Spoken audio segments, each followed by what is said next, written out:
同样的鲁恩语，同样凝重而紧绷的感觉。这里是哪里？我想做什么，我也想知道。周明瑞冷静了下来，无声重复了两人的问题。而让他印象最深刻的，不是单词所构成的句子，句子所蕴含的意思，而是那一男一女表现出的慌乱、警惕、惶恐和敬畏。莫名其妙将两个人拉入这片灰雾世界之上，就算身为肇事者的自己也是异常的错愕和震惊，更何况属于被动一方的他们。在他们看来，这种事情，这种遭遇恐怕已超越想象了吧。这个瞬间，周明瑞想到了两个选择：一是假装自己也是受害者，隐藏住真实的身份，以此换取一定程度的信任，静观其变，浑水摸鱼；二是维持那一男一女眼中神秘莫测的形象，主动引导事情的发展，从中获取有价值的信息。来不及多思考多推敲，周明瑞抓住脑海内一闪而过的想法，迅速做出决断，尝试第二种办法，利用对方现在的心理状态，把握自身最大的优势。灰雾之上短暂沉默了几秒，周明瑞轻笑了一声，语气平淡，嗓音低而不沉，就像在回应访客礼貌性的问候。一个尝试。一个尝试，一个尝试。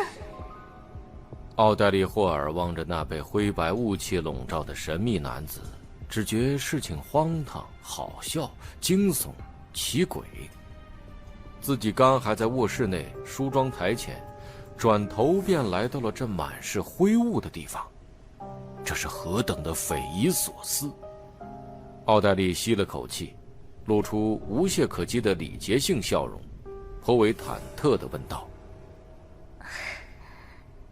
阁下，尝试结束了吗？可以让我们回去了吗？”阿尔杰威尔逊也想做类似的试探，但经历丰富的他更为沉稳，按捺住了冲动，只是沉默着旁观。周明瑞望向提问者，隐约能透过模糊看见对方的身影，那是位有着柔顺金发、个子高挑的少女，但具体容貌不太清晰。他没急着回答少女的问题，转头又看向另一边的男子，对方头发深蓝，如海草般凌乱，身材中等，不算健硕。此时此刻，周明瑞突地有了明悟，等到自己更为强大，或者对这灰雾世界了解更深，也许就能真正看穿朦胧，看清楚少女与男子的长相。这次的事件里，他们是来客，我才是主人。心态一变，周明瑞立刻感受到了刚才没有注意的一些细节。嗓音甜美的少女和沉稳内敛的男子都相当虚幻，染着微赤，就像那两颗深红星辰在灰雾之上的投影。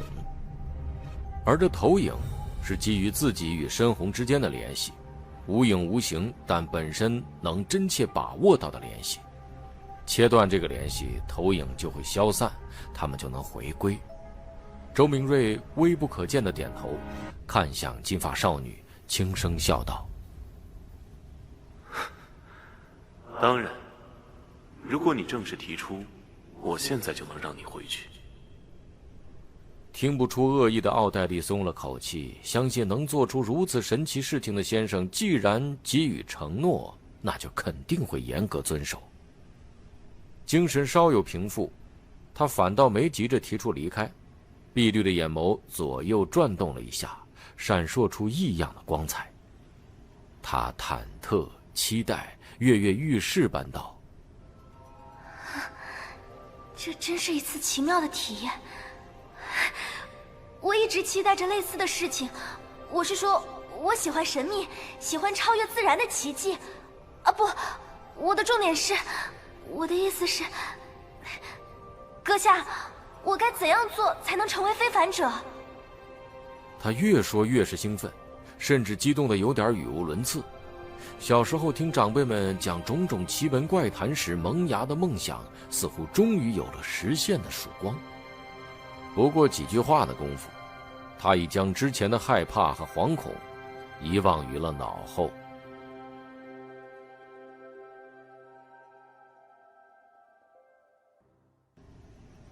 问得好，我也想知道答案。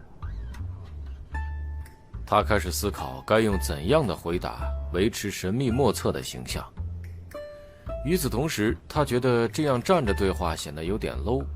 如此场景，不是该有一座神殿、一张长桌，以及众多雕刻着古老花纹、满是神秘感觉的靠背座椅，而自己端坐最上手，静静注视着客人吗？周明瑞念头刚落，灰雾忽地翻滚，吓了奥黛丽和阿尔杰一跳。瞬息之间，他们看见周围多了一根根高耸的石柱，看见上方被宽广的穹顶笼罩，整个建筑壮观恢宏巍峨，就像是传说里巨人的王殿。穹顶正下方灰雾簇拥处，多了一张青铜长桌，左右各有10张高背椅，前后亦安装着同样的座位。椅子背面璀璨闪烁，深红暗敛，勾勒出不与现实对应的奇怪星座。奥黛丽和阿尔杰正好相对而坐，处于最靠近上手的位置。少女往左看了看，又往右瞧一瞧，忍不住低声嘀咕道：“真是神奇啊！”确实神奇，确实神奇。周明瑞伸出右手，幅度很小地摩挲着青铜长桌的边缘，表面不动声色。阿尔杰亦是四下打量了一遍，几秒的沉默后，他突地开口，代替周明瑞回答了奥黛丽的问题：“你是鲁恩人吧？想成为非凡者，就加入黑夜女神教会、风暴之主教会，或蒸汽机械之神教会。虽然绝大多数人一生都见不到非凡，以至于怀疑教会也是同样的情况，甚至在几大教会内部，不少神职人员也有类似的想法。但我可以明确告诉你，在仲裁庭，在裁判所，在处刑机关，非凡者依旧存在，依旧在对抗着黑暗里生长的危险，只是数量和黑铁时代早期或之前相比，少了很多很多。周明瑞专注听着，肢体动作却竭力表现出听小朋友讲故事的不在意态度。依靠克莱恩残留的历史学常识，他清楚黑铁时代指的是当前纪元，也就是第5纪，开始于1349年前。奥黛丽安静听完，轻呼了一口气道：“先生，你说的我都知道，甚至知道更多，比如职业者，比如代法者，比如机械之心。但是，我不想失去自由。”阿尔杰低笑了一声，含糊道：“哪有不想付出代价就成为非凡者的？如果不考虑加入教会，接受考验，那你只能去找王室，找家族历史在1000年以上的那几位贵族，或者凭运气寻觅那些躲躲藏藏的邪恶组织。”奥黛丽下意识鼓了鼓腮帮子，接着慌乱地左看右看，等确定神秘先生和对面的家伙都没有注意到自己的小动作，才追问道：“没有别的办法了吗？”阿尔杰陷入了沉默，10几个呼吸后，他扭头望向不发一言、安静旁观的神秘先生周明瑞。见对方不置可否，他才看回奥黛丽，斟酌着说道：“我手上其实有2份序列酒的魔药配方。”序列酒？真的？是哪2份？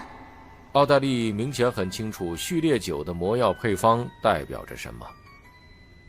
阿尔杰往后微靠，语气不快不慢地回答：“你知道的，人类想要成为真正的非凡者，只能依靠魔药。而魔药的名称来自亵渎石板，经过巨人语、精灵语、古赫密斯语、古弗萨克语、当代赫密斯语的不断转译，早就有了符合时代特征的变化。